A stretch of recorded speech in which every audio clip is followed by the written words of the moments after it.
Hi everyone, welcome to Leonis Legacies.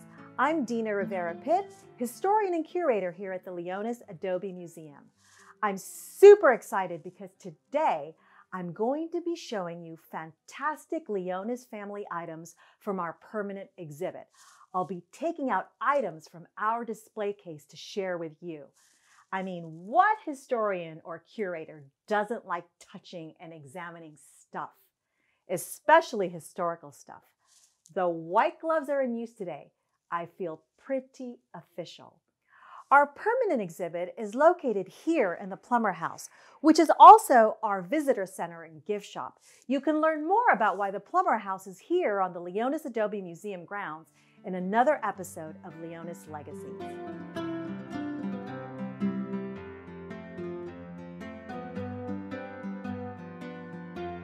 Today, we're going to focus on personal items belonging to Marcelina Leonis, daughter of Miguel Leonis and his Chumash Tongva wife, Espiritu.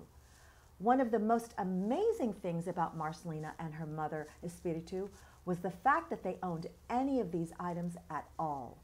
By this time, the native population, not just in California, but throughout the world, had been marginalized and essentially decimated in many places. So to see these Native American women possess European and American Victorian trappings is unusual. This was a direct result of who Marcelina's father was, Miguel Leonis, a wealthy French Basque land baron, a self-made man who, despite being illiterate, built a huge real estate empire. First, let's take a look at this beautiful and extraordinary photograph of Marcelina Leonis. It's undated. We're not sure how old she is, but we can narrow it down to about 12 or 13 years old. Marcelina was born in 1860, so the photograph is from the early to mid-1870s. The photo is small, measuring only 2.5 by 4 inches. This size photograph from the period had a specific name. It is called a carte de visite. What did I just say? I said carte de visite, which is French for visiting card. So basically, the photograph is mounted on cardstock. It resembled a visiting card, or what we refer to today as a business card. The reason for the French name for this photograph type is because it was invented and then patented by 2 French photographers in France. This type of photograph also became a Victorian fad as collectible cards, greeting cards, and as family portraits. Now let's take a look at Marcelina Leonis on the carte de visite. She's wearing a fine Victorian dress. She's adorned in lovely accessories and jewelry. So we can clearly see that she lived a fairly privileged life, especially in comparison to other Native American children. Unlike her father, Marcelina could read and write. How do we know this? Because we have one of her journals and a Bible with inscriptions written in her own handwriting. She clearly received a formal education, but we don't know if she was sent off to school or was privately tutored. She writes in Spanish, which was her primary language. We wear gloves to handle collection items, but to turn old, sometimes brittle pages, gloves should not be worn. It's better to turn pages with very clean, dry hands. Wearing gloves makes your hands less tactile and can lead to torn pages. Cotton gloves can also lift pigments. Let's take a look at Marcelina's leather-bound diary or journal. Unfortunately for us, she only wrote in 10 pages of this particular book. She dates a few pages between 1878 and 1880.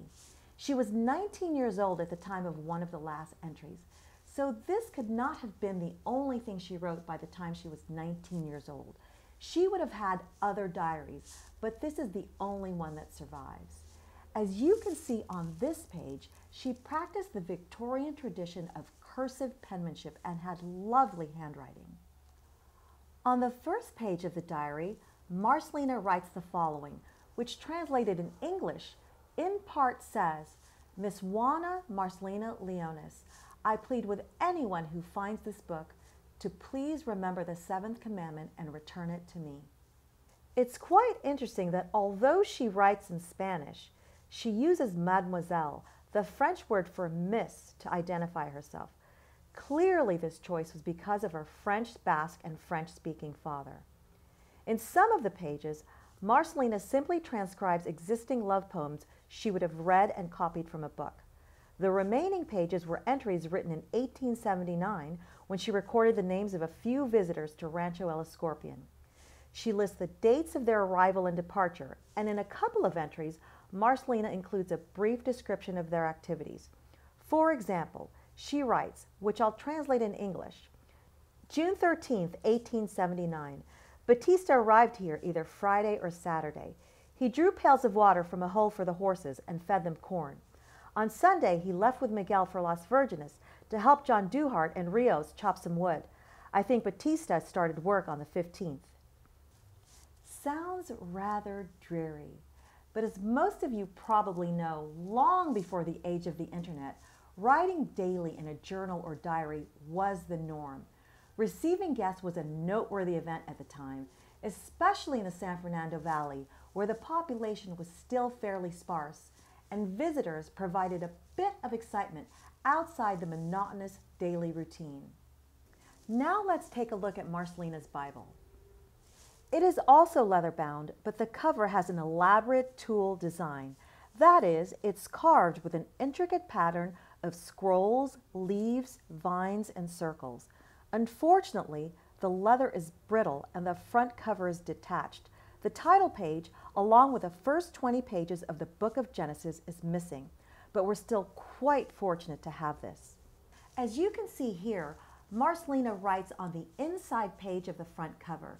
She doesn't date the page, but we know that this Bible edition was published in 1869. In both books, she refers to the seventh commandment. The 10 commandments are numbered differently among various faiths. Marcelina was raised as a Catholic, and in Catholicism, the seventh commandment is thou shalt not steal. So, Marcelina is religious and conveying good morals and virtue, as was expected from a young, unmarried lady during the Victorian era. What's also telling are the few passages in her journal about visitors and their activities during their visits. First, Marcelina writes as an observer, not as a participant in any type of labor. Her descriptions of daily life convey a sense of dullness and isolation. Second, when she wrote in her journal and Bible, she was 18, 19 years old.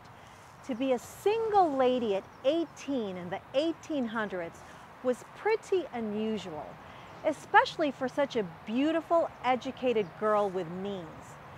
It definitely makes you wonder, did this have anything to do with her father, Miguel Leonis? Did he reject suitors as being unworthy? Were potential beaux intimidated by Miguel? We don't know. Sadly, Marcelina passed away in 1880 at the age of 20. We don't know the cause of her death. We hope you enjoyed seeing some of Marcelina's personal items. We have more amazing family artifacts to show you next time. We invite you to join us for the next episode of Leonis Legacies. Please check Leonis Adobe social media for future episode dates and announcements. In the meantime, please, let's all stay safe and stay connected.